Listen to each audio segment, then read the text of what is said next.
Saudara, para pedagang di Gianyar, Bali menolak diberlakukannya kembali PPKM level 3 pada saat libur Natal dan Tahun Baru. Mereka khawatir PPKM level 3 nanti akan menurunkan omset mereka.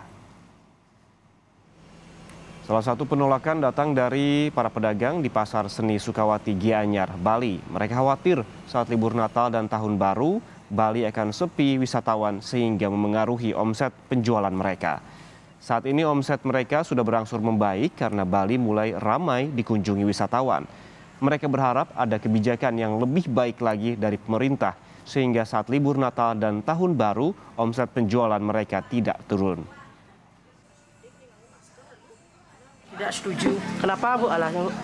Tapi jadinya rakyatnya kan gini jadinya. Ini aja udah sepi, apalagi tambah level 3 lagi, tambah sepi lagi. Berarti Bu sama sekali tidak setuju? Tidak setuju, kalau saya. Ya. Bu, sebelum ini saat ini udah mulai membaik berarti kondisinya? Udah ada dikit-dikit. Sementara Menteri Pariwisata dan Ekonomi Kreatif Sandiaga Uno menjelaskan pemerintah tidak bermaksud melarang operasional kegiatan usaha pelaku sektor wisata melalui penerapan PPKM level 3. Saat ini pemerintah tengah memfinalkan peraturan pemerintah soal pemberlakuan PPKM level 3, termasuk detail aturan untuk pelaku usaha wisata. Aturan ini akan terbit dalam sepekan ke depan.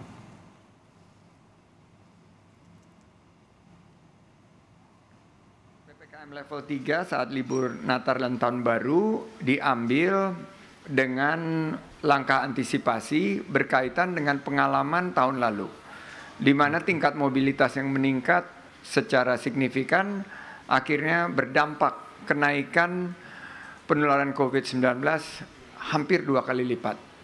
Walaupun ada langkah-langkah mitigasi, namun pemerintah dengan tegas dan kami di Kemenparekraf harus memastikan implementasinya secara ketat dan disiplin.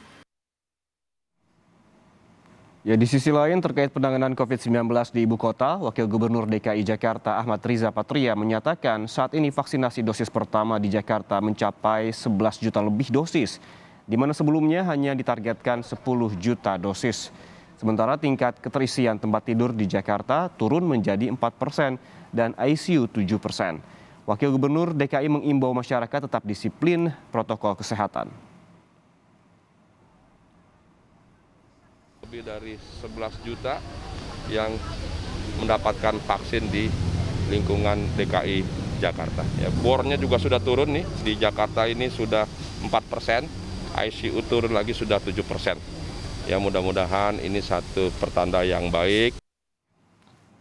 Ketua terpilih Pengurus Besar Ikatan Dokter Indonesia, Adib Humaydi, memprediksi pandemi COVID-19 akan selesai jika pada Desember dan Januari tak terjadi lonjakan kasus COVID-19. Penambahan kasus COVID-19 di Desember dan Januari akan menjadi acuan apakah pandemi ini bisa berubah menjadi endemi.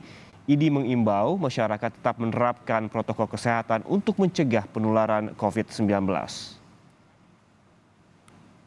Bulan Desember 2021 dan Januari 2022, termasuk juga kemudian pada liburan Natal dan Tahun Baru ini menjadi faktor prediksi untuk kita bisa menilai apakah pandemi COVID-19 di Indonesia ini bisa selesai atau kemudian berubah menjadi endemi atau kemudian munculnya lonjakan kasus dan memicu gelombang ketiga.